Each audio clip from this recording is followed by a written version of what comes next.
Alors Raphaël, bonjour. Bonjour Morgan. Merci beaucoup de répondre à ces quelques questions que je vais te poser. Alors c'est simple, je voudrais que tu te présentes. Tu fais partie, tu as été le cofondateur des Cercles des Volontaires. Je voudrais que tu expliques ce que c'est le Cercle des Volontaires. C'est un média alternatif. Quelles sont tes valeurs, ton parcours et pourquoi c'est important pour tes valeurs encore, mais pourquoi c'est important de réveiller les gens et de faire de l'information comme tu le fais. D'accord. Alors concrètement, moi je viens d'une famille, on va dire une famille nombreuse, hein, parce que j'ai trois frangins. Mon père c'est le rouge et le noir parce qu'il a fait une école pour devenir prêtre, mais finalement heureusement il a rencontré ma mère, et sinon je serais pas là. Et quoique. Et puis après il s'est engagé dans l'armée. Voilà. Donc je viens d'un milieu on va dire un peu traditionnaliste. Toute ma famille est de Vendée. Moi j'ai toujours vécu à Paris, région parisienne. Donc j'ai une éducation forcément très catholique. J'ai rejeté un petit peu tout ce qui me dérangeait dans le Vatican, mais j'ai gardé les valeurs chrétiennes que je trouvais intéressantes. Puis après, moi j'ai évolué grâce à Bob Marley, donc j'ai évolué dans le milieu du reggae pendant assez longtemps. Mon métier c'est webmaster, donc pendant très longtemps j'ai travaillé comme webmaster dans des entreprises capitalistes. Et puis à côté je faisais de la musique. Un jour j'ai eu la chance, l'opportunité de monter un label de musique. On a sorti une compilation qui s'appelle Black Marianne et qui déjà était à l'époque assez engagée. Black Marianne, donc on avait détourné le tableau de Delacroix avec une Marianne française mais d'origine black. J'avais été interviewé à l'époque par différents magazines comme Rap Mag, Raga Mag, etc. J'avais pu taper un petit peu sur Monsieur Sarkozy qui était à l'époque Premier ministre, qui était ministre de l'Intérieur et qui disait des choses qui me dérangeaient beaucoup comme la France tu l'aimes ou tu la quittes. Je trouvais que c'était des phrases fascistes. Donc moi ça a été vraiment ça l'époque où Sarkozy commençait à rentrer un peu on sentait déjà quand il était ministre de l'Intérieur qu'il n'allait pas tarder à devenir président, quoi. Ça se sentait, quoi. Donc j'ai commencé à m'engager en politique entre guillemets à ce moment-là par le biais de la musique. Moi ça faisait quand même depuis les années 2000, avant le 11 septembre, que je m'intéressais beaucoup à l'actualité. Je suivais ça en tant que webmaster, j'étais tout le temps sur internet, je regardais donc les actualités. Donc j'ai vu 2 jours avant le 11 septembre la mort du commandant Massoud, et puis 2 jours après le 11 septembre, à l'époque sur le site lemonde.fr, il y avait les dépêches AFP en haut à droite, et donc les 120 agents du Mossad arrêtés sur le sol américain par le FBI, et information qui depuis a disparu d'internet. Donc j'ai vécu tout ça en direct, ce qui m'a amené à me poser beaucoup de questions. Donc je suis quelqu'un de très curieux, je me suis intéressé à plein de sujets, notamment l'actualité, mais aussi l'origine de nos sociétés, l'origine de la civilisation humaine, ce genre de choses, l'histoire des religions, plein de sujets comme ça. Donc ça m'a amené à faire un constat très amer sur la situation actuelle, dans le sens où on vit un choc des civilisations qui nous a été imposé par nos élites. C'est pas les musulmans qui en veulent à l'Occident, c'est l'Occident les élites occidentales qui se servent de ça, qui alimentent les tensions pour créer un désordre global, pour imposer un nouvel ordre mondial. Donc avec comme objectif de faire un gouvernement mondial avec ou sans notre consentement. C'est ce qui me dérange un peu, c'est le sans notre consentement.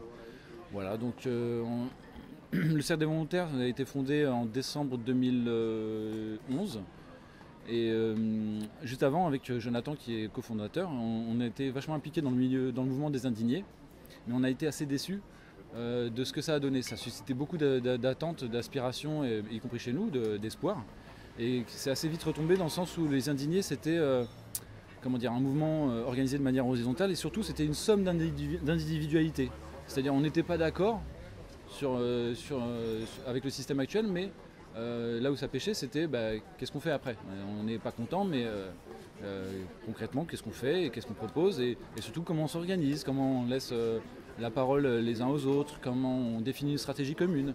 Et là, c'est là où le mouvement des indignés, en tout cas en France, d'après moi, a pêché. Donc on s'est dit, on va faire notre propre truc, hein, même si on est peu nombreux au départ, on va faire un cercle, voilà, parce que nous on refuse la pyramide, la structure hiérarchique classique dans notre société qui est très pyramidale, qui écrase les individus à la base. On refusait ça absolument, mais on ne voulait pas non plus une organisation horizontale comme les indignés. On pensait que c'était inefficace. D'où l'idée du cercle. Voilà, un cercle, c'est rentre à la limite qui veut, et puis le cercle c'est joli. Donc on s'est dit une cocarde tricolore, ça n'a rien à voir avec le FN, etc. Ce genre de choses. Tricolore parce qu'on est tous francophones tout simplement, et que la francophonie vient de France, hein. C'est un peu bête de dire ça, mais les gens ont tellement assimilé le bleu blanc rouge à des choses négatives qu'il faut le rappeler. Puis la cocarde c'est révolutionnaire. Alors je sais bien que la révolution, il n'y a pas que des choses positives, il y a notamment eu des manipulations, on va dire, de la part de francs-maçons qui il y a un siècle osaient tout à fait dire qu'ils étaient à l'origine de la Révolution française, mais aujourd'hui ça les gêne de dire ça, ils disent non, non, non, c'est pas nous. Mais donc voilà, la Révolution, il y a eu des choses négatives et positives dedans, mais il y a eu des choses très positives, et donc voilà, d'où l'idée de la cocarde tricolore. Après, au niveau du cercle des volontaires, moi ce que j'aimerais que tu dises aussi, ce que je pense est important, c'est que c'est fait sur votre temps libre, complètement sur votre temps libre. Ce n'est pas entre guillemets un travail rémunéré. Donc comment vous arrivez à gérer ce temps libre et à faire ce genre de travail parce que je pense que en prenant sur votre temps libre, vous devez avoir des réactions aussi au niveau de votre famille ou ces choses comme ça. Comment vous arrivez à gérer ce genre de propos Ah ben c'est certain, c'est un peu un sacerdoce. Au sein du cercle des volontaires, aujourd'hui, on est une soixantaine de membres actifs. Il y a de tout, il y a beaucoup de gens qui travaillent, il y a des gens qui sont comme moi au RSA. Donc moi, je ne vais pas critiquer tout dans le système. Si effectivement j'ai la chance de pouvoir consacrer un temps plein au cercle des volontaires, c'est grâce au système social qu'il y a en France. Donc je ne vais pas jeter le bébé avec l'eau du bain. Par contre, il faut savoir que toutes nos avancées sociales, elles sont en train d'être mises en cause. Donc c'est aussi contre ça qu'on se bat, c'est contre la reculade généralisée qu'il y a aujourd'hui à cause de la compétition mondiale. Donc voilà. Donc concrètement, effectivement, pour parler de mon cas concret, oui, effectivement, ça a posé un souci, entre guillemets.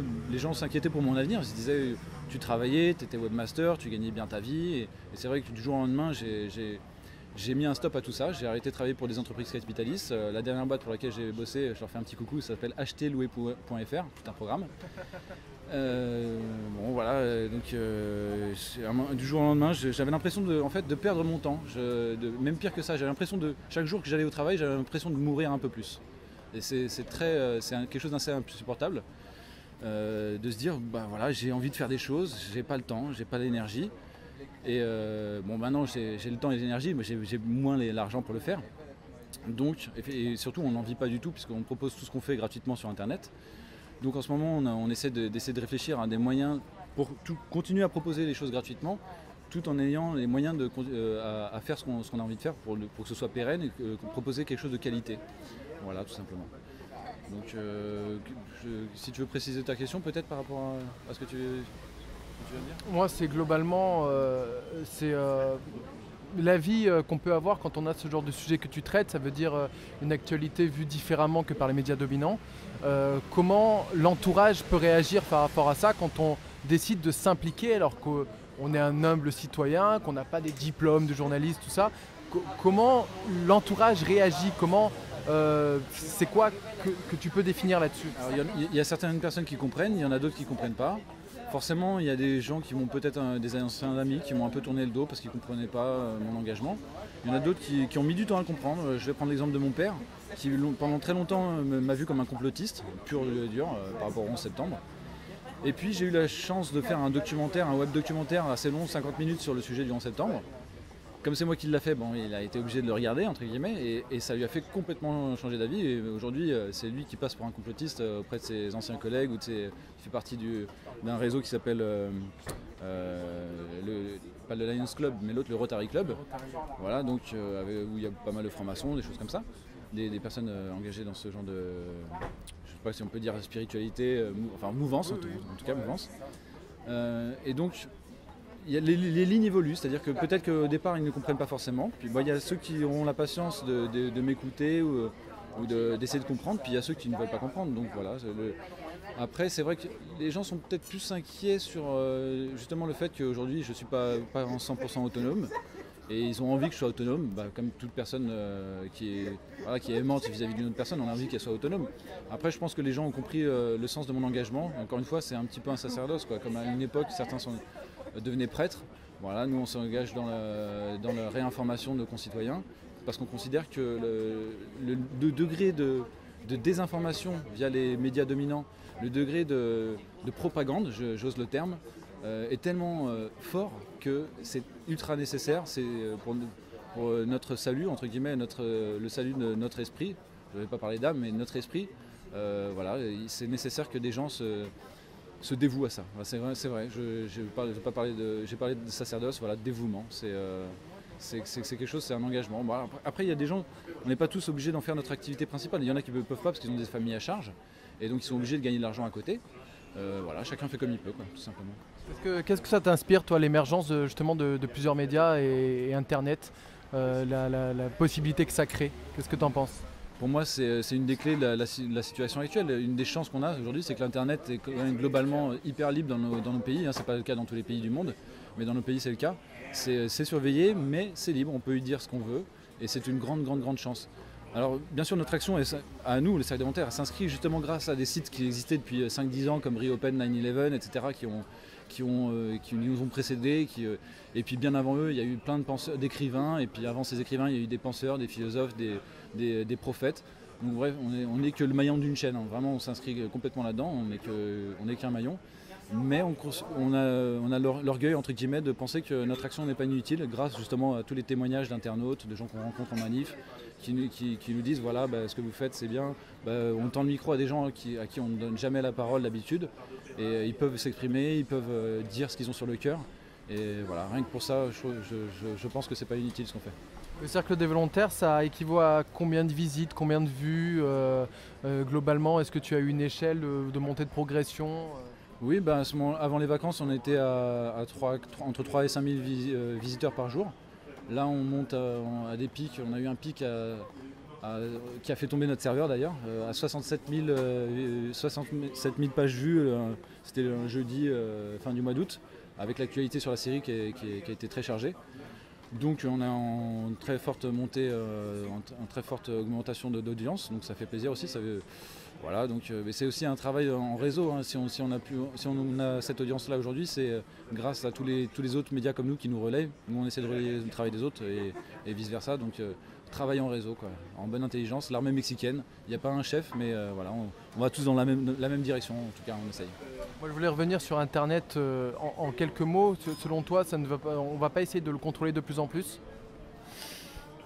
Je pense qu'il y a des gens qui aimeraient, mais je pense que la résistance va être très très forte. C'est-à-dire qu'il y a aujourd'hui beaucoup de gens qui ne veulent pas qu'on mette en question cet espace de liberté. Alors ils essayent, hein. C'est toujours la même chose. C'est comme pour les fichages ADN. Ils vont dire oui, mais alors les fichages ADN c'est pour ficher les délinquants sexuels. Puis on se rend compte aujourd'hui que c'est tous les délinquants aussi aujourd'hui qui sont fichés. Et puis même pas forcément que des délinquants. Ça peut être quelqu'un qui manif pour la manif pour tous et puis qui se fait embarquer pour une raison obscure et on va vouloir le ficher au niveau ADN sans réelle justification. C'est toujours comme ça, ils essaient de faire entrer le loup dans la bergerie en invoquant un motif consensuel. Alors par exemple pour le surveillance internet c'est ça, c'est pour traquer les pédophiles. Mais alors c'est un argument qui est complètement malhonnête parce que si vous voulez vraiment traquer les pédophiles, qui s'attaquent d'abord aux réseaux qui alimentent les pédophiles, les réseaux pédocriminels. Et on se rend compte quand on étudie l'histoire du dossier Zandvoort, pour ne parler que de celui-là, qu'au niveau de l'État, ça bloque. Et donc, d'où la nécessité, encore une fois, d'Internet qui fait transpirer ces informations-là. Heureusement qu'il y a Internet. Bon, sinon, on ferait via des journaux papier, hein, on y arriverait, mais on toucherait beaucoup moins de gens. On toucherait des gens de manière beaucoup plus locale. Là, avec Internet, on peut toucher des gens à l'autre bout de la planète et c'est ça qui est formidable. C'est comme l'affaire Outreau qui a été ressortie dernièrement, entre autres par Laurent Louis qui avait fait un travail là-dessus, mais il y a quand même des gens qui essayent de dévoiler de nouvelles choses par rapport à ça. Internet notamment, et alors c'est là où je m'inscris complètement en porte-à-faux avec des gens comme Alain Soral, qui traite tout journaliste qui a sa carte de presse de prostituée, j'allais dire pute, mais prostituée. Pour moi non, il y a beaucoup de journalistes qui essayent de faire sincèrement leur travail mais qui n'y arrivent pas pour des tas de raisons. Parce qu'aujourd'hui tous les grands groupes, toutes les chaînes de télé, grands journaux, etc. appartiennent à des groupes financiers. Et donc il y a une pression insidieuse qui se fait. Les journalistes s'auto-censurent parce que pour leur propre carrière, des fois ils ont même des pressions directes, mais il y a quand même des gens qui essaient de faire honnêtement leur travail. Et tu parlais de l'affaire d'Outreau, je pense à Jacques Temet qui était donc à l'AFP, un journaliste à l'AFP et donc qui est quelqu'un qui aujourd'hui n'a pas peur de balancer, y compris dans des livres et des dossiers très lourds. Je pense à Jean-Louis Isambert qui a sorti un livre récemment qui s'appelle Crime sans châtiment, où il parle des réseaux de Hollande et surtout de l'UMP et du RPR également, par rapport au lien avec les organisations terroristes. Donc c'est très grave, hein, on remonte là, je vais parler d'une petite aparté, donc c'est par rapport à la Tunisie et Ennahda, un parti politique dont on a entendu parler plusieurs fois. Il faut savoir que les membres, les tenanciers d'Ennahda, il y a 20 ans, c'était des terroristes, ils organisaient des attentats, ils ont été recherchés par Interpol, ils sont réfugiés en France. Il y a un petit problème. Ils sont recherchés par Interpol, les bureaux d'Interpol sont en France, à Lyon, et donc les autorités françaises sont totalement au courant que ces personnes-là sont sur le sol français et ne font rien pour les arrêter et les traduire en justice.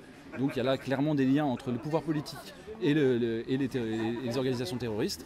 Et donc c'est très intéressant que des journalistes, parce que nous on n'a pas de formation en journalisme, nous on est des citoyens qui offront notre bonne volonté, notre bon sens et les maigres compétences qu'on peut avoir. Moi je suis master de métier, je ne suis pas journaliste.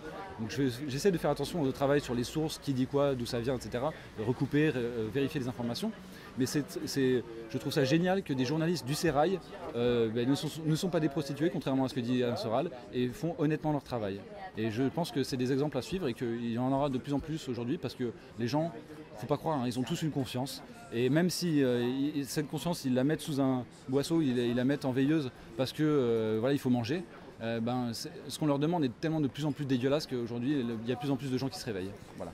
Je voulais finir sur un point qui me semble important, c'est que cette année, le Cercle des volontaires, avec Infoli, vous avez couvert le club Bilderberg. Alors, tu peux résumer en quelques mots, parce que ce serait très long, à dire ce que c'est ce club et comment vous avez réussi à aller là-bas. Parce qu'il me semble que vous avez eu des participations de certaines personnes qui vous ont offert des dons, etc. Donc, est-ce que tu peux expliquer, parce que c'est quand même, j'ai trouvé ça très beau d'avoir fait ça, quoi. Alors, oui, c'est vrai. Alors, en France, on a ce qu'on appelle le dîner du siècle. À l'international, ils ont le club Bilderberg, il y a aussi le CFR, la Trilatérale, c'est différentes organisations plus ou moins informelles, mais on y rentre par cooptation, hein, on peut pas, une personne qui voudrait y rentrer ne peut pas, il faut être désigné, parce qu'on est considéré comme important, influent, etc. dans son domaine. Et c'est des gens qui se réunissent en secret, c'est-à-dire en secret. On sait qu'ils se réunissent, on sait où est-ce qu'ils se réunissent, mais on ne sait pas ce qu'ils s'y disent. Et là où c'est très grave, c'est qu'il y a à la fois des décideurs politiques, économiques, des patrons de très grands groupes, mais il y a aussi des journalistes, des responsables syndicaux, il y a de tout, il y a vraiment de tout. Et c'est le mélange des genres, c'est-à-dire que dans la charte de Munich, il est très clairement dit que les journalistes ne doivent pas avoir de relations suivies avec des politiques, parce que justement ils doivent garder une certaine distance avec les sujets qu'ils traitent. Et là, clairement, c'est le mélange des genres. Donc le club de Bilderberg existe depuis 1954, si je ne m'abuse, et il a été créé par la couronne hollandaise. Mais aujourd'hui, donc c'est vraiment international. Donc la dernière édition a eu lieu à Londres. Donc comment ça s'est fait? En fait, c'est tout simple. Des gens au sein du cercle étaient en relation déjà avec Captain Anderson de Info Libre. Et on s'est dit, voilà, autant y aller à plusieurs, on sera plus efficace. On a demandé donc aux internautes de financer via un appel aux dons PayPal. Donc ça a couvert, on va dire, ça n'a pas couvert tout à fait la totalité des frais. Donc les gens qui sont allés y ont mis un petit peu de leur poche, mais pas trop. Donc grâce aux dons, ça qui a couvert, je ne veux pas dire de bêtises, mais je crois 2/3 ou 80% des frais du voyage, etc. Donc évidemment, il n'y a pas eu non plus de dépenses somptueuses, hein. On est tous dans la dissidence, donc on essaie de faire avec nos moyens. Les informations qui ont été recueillies n'ont pas été, on va dire, scandaleuses. On n'a pas levé de secrets énormes, hein. Ça a été, mais on a été les deux seuls médias français en tout cas, à être sur place. D'autres papiers comme le Nouvel Obs, etc. ont essayé d'en parler, mais en mettant des photos de la rencontre de 2008 ou 2009, il n'y avait personne sur place, quoi. Donc, on a pu couvrir pour la France, et deux, on a pu rencontrer d'autres médias aussi américains. Parce qu'on voit les États-Unis souvent comme quelque chose de monolithique, alors qu'il y a énormément de dissidence là-bas. Voilà, des dissidents de toute l'Europe, des courants alternatifs. Alors, quelque chose que je voulais dire également par rapport à Bilderberg, c'est très insidieux. Parce que c'est un petit peu comme la franc-maçonnerie, c'est-à-dire on y rentre pour des bonnes idées, ou des fois pour un peu de l'affairisme et du réseau, mais en fait, plus on monte en grade, plus on se rend compte à quel point l'objectif inavoué est malsain. Je m'explique. C'est-à-dire que aussi bien pour le club du siècle que le club Bilderberg, il y a des plans de table soigneusement étudiés. C'est-à-dire que c'est des rencontres à huis clos, avec des dîners où il y a 5, 6, 7 personnes. On va mettre un journaliste, un politique, etc. Et au milieu de tous ces gens-là, on va mettre une personne influente, qui ne dit pas son nom, et qui va animer les discussions, qui va lancer les thèmes qui vont être discutés. Et donc c'est clairement des réseaux d'influence. Donc si par ces biais-là on veut faire comprendre qu'il faut dire que Bachar al-Assad a utilisé des armes chimiques contre son peuple et qu'il faut en tout cas armer les rebelles, sinon intervenir directement, voilà, le message y passe. Donc il y a des gens en haut qui font passer ce message-là à tous les décideurs politiques, etc., journalistiques, etc. Donc c'est quelque chose de... Il n'y a pas de théorie du complot, hein, c'est une histoire d'intérêt, mais par contre ça se fait à huis clos. Tout c'est factuel, hein, on peut trouver ça sur internet, que tous les ans ils se réunissent, hein, donc il y a plein d'exemples comme celui il y a quelques années quand il y a eu l'élection d'Obama et de Clinton, ils étaient réunis dans l'État de Virginie, et Obama, il était invité avec Clinton, et Obama est resté sur place après, et Clinton est rentré, et ça c'est connu parce que c'est trouvé sur Internet. Donc à partir de là, on voit très bien qu'il y a quelque chose d'influent derrière. Alors, le lien de cause à effet est assez délicat à démontrer, parce que on constate, effectivement, ils sont tous les deux à Bilderberg, et puis ils étaient en compétition au sein du Parti démocrate, et puis après cette réunion de Bilderberg, Madame Clinton s'est désistée au profit d'Obama. Donc c'est une coïncidence, mais il y a des coïncidences comme ça, on peut en trouver plein des bizarres. Par exemple, peu de gens connaissent Herman Van Rompuy, le président européen. On a un président en Europe. Beaucoup connaissent Barroso, le portugais. Peu de monde connaît le belge Herman Van Rompuy. Pourtant, il a la fonction de président européen, j'insiste. Il n'a pas été élu, parce que la construction européenne, c'est pas très démocratique. Il a été nommé. Et comme par hasard, avant d'avoir été nommé, une semaine avant, il a été invité à la réunion annuelle du club Bilderberg. Une sorte d'intronisation au préalable. Voilà, c'est quelque chose qu'on ne peut pas prouver, mais bon, les gens sont pas bêtes quand ils regardent ce genre de coïncidences, quand il y en a une, quand il y en a deux, quand il y en a trois. On peut se douter qu'il y a une sorte d'influence et que ce ne sont pas juste des clubs de rencontres où on mange de la bonne chair et on discute de manière libre. Enfin, tu dis qu'on ne peut pas prouver, mais quand même, le club Bilderberg, depuis quelques années, maintenant qu'ils savent qu'ils sont au courant, ils dévoilent quand même la liste de certains invités avant tout ça. Oui, alors moi je vais prendre un autre exemple, je ne sais plus si c'était le CFR ou la trilatérale. On avait interviewé Hervé de Carmois, qui était vice-président je crois de la trilatérale. Donc cofondé à la base par Zbigniew Brzezinski, un animal en politique. Je vous conseille vraiment de vous intéresser sur qui est Zbigniew Brzezinski, et là vous allez rentrer dans vraiment le côté sale de l'histoire, avec le piège afghan pour l'URSS dans les années 79-80. Il a donné une interview au Nouvel Obs en 1998 qui est très très éclairante sur ce double jeu que jouent les Occidentaux avec les islamistes. Et donc pour en venir, le CFR et la trilatérale, comme le Bilderberg, on peut prouver des choses parce qu'il y a des think tanks qui gravitent autour. Les think tanks, donc des regroupements d'intellectuels, de penseurs, mais souvent qui veulent influer pas forcément dans un bon sens, comme le club Bertelsmann, j'ai du mal à le dire, et d'autres qui vont décider de notre avenir entre eux. Après, ils vont proposer. Ça va être des propositions de loi en Assemblée nationale, mais en fait les jeux ont été décidés, les dés sont pipés, les choix ont été faits en amont et sans le peuple, et c'est ça qui est très dérangeant. Et il le reconnaît lui-même, Hervé de Carmois, pendant l'interview, que oui, effectivement, c'est un problème que... Lui, il ne voyait pas le problème des think tanks, nous on le voit. Mais il reconnaissait le problème qu'il n'y avait pas de débat public finalement. On va vers le marché transatlantique, avec le traité transatlantique, et pour autant il n'y a eu aucun débat public, ni même parlementaire. On va avoir un parlement commun entre l'Europe et les États-Unis, on va avoir un marché commun. Ça n'a jamais été débattu. Pourquoi ? Tout simplement parce que le peuple n'en veut pas. Qui veut de ça ? Ceux qui font du commerce international, bien sûr. À eux, la mondialisation, génial, ils y voient plein de bénéfices. Leurs bénéfices. Mais leurs bénéfices, c'est notre pauvreté. Bien sûr que la création de richesse, ce n'est pas qu'une histoire de vases communicants, mais c'est aussi une histoire de vases communicants. On ne peut pas le nier. Aujourd'hui, on nous fait la compétition mondiale. Il est évident que... pourquoi les entreprises délocalisent en France ? Tout simplement parce que les travailleurs français sont en compétition directe avec les travailleurs d'Europe de l'Est, avec les travailleurs chinois, et que tout simplement c'est une histoire de vases communicants. Donc la compétition mondiale qu'on est en train de nous imposer, et via tous ces clubs de réflexion, et tous ces clubs de rencontres, c'est quelque chose de très pervers pour les citoyens, quoi. Est-ce que tu pourrais dire un mot de la fin, dans le sens où qu'est-ce que tu pourrais faire passer un message aux Français selon toi ? Quel serait Alors, on a parlé de beaucoup de choses négatives, j'aimerais terminer sur une note positive. En fait, moi ce qui me fait plaisir, c'est de voir qu'il n'y a rien d'inéluctable. Voilà. Certains disent qu'on nous prépare une guerre en Syrie, en Iran, une guerre mondiale, et il y a des éléments probants pour le dire, mais rien n'est fait. Jusqu'à la dernière minute, on peut toujours s'opposer à toutes choses à notre niveau, qu'on soit citoyen, qu'on soit général d'une armée. Et je remarque qu'il y a un réveil des consciences, c'est ça qui me fait plaisir, c'est-à-dire que à force qu'on discute les uns avec les autres, dans notre famille, dans nos entreprises, avec les collègues, etc., sur des sujets, même si on n'est pas forcément d'accord, on essaye de donner des infos que les autres n'ont pas forcément. Les gens commencent à ouvrir les yeux, les gens commencent à se rendre compte des manipulations. Aujourd'hui, tout le monde s'est rendu compte des manipulations énormes qu'il y a eu par rapport à la guerre d'Irak et aux armes de destruction massive. Les gens ont oublié la première guerre d'Irak, mais il y avait eu un mensonge également avec les bébés jetés hors des couveuses.